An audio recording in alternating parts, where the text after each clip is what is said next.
Mamma अगं कशी आहेत ही लोक? शी, थोड्या दिवसांनी आहे ना यांना घरचे कपडे सुद्धा आहे ना अधिरा आपल्या पैशाने घेऊन देणार आहे बघ.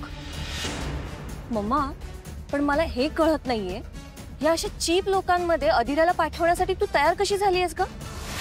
काही कंपॅरिझन तरी आहे का त्यांचं आणि आपलं? तुला माहितीये मम्मा, माझ्या सासरचे लोक आले ना की हिला बघून हसणार आहेत. तुला काय वाटतं?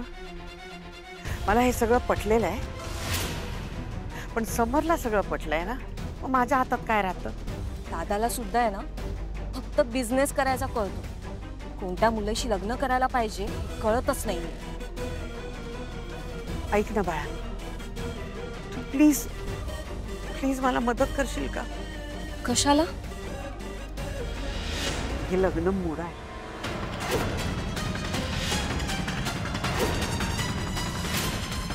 तू विचार कर, आपली अधिरा यांच्या घरात कशी राहील, काय होईल तिचं?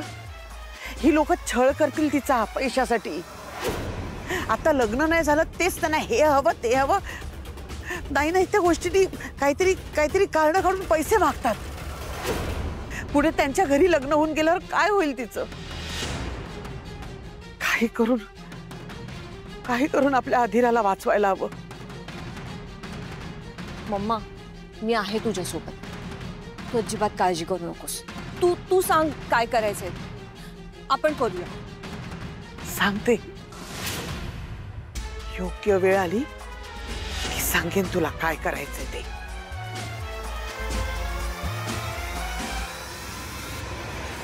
Thank you mamma.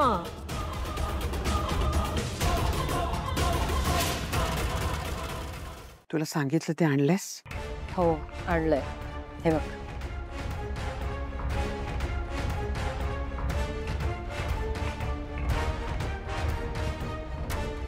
काय करायचं माहिती आहे ना?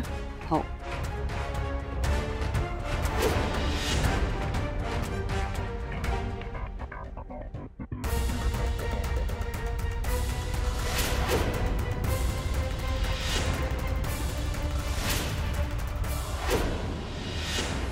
दोघांनी नमस्कार करा.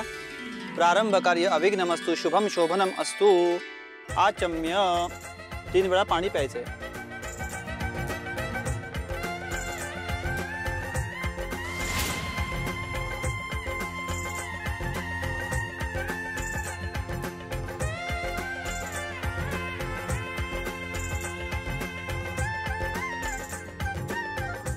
आता हळदीचं पूजन झालेलं आहे. आपण आता नवरदेवांना हळद लावायची आहे. नंतर एक पोरगी आली एकदम धीट, आणि ती व्यक्ती म्हणजे अहिल्या वेसकर.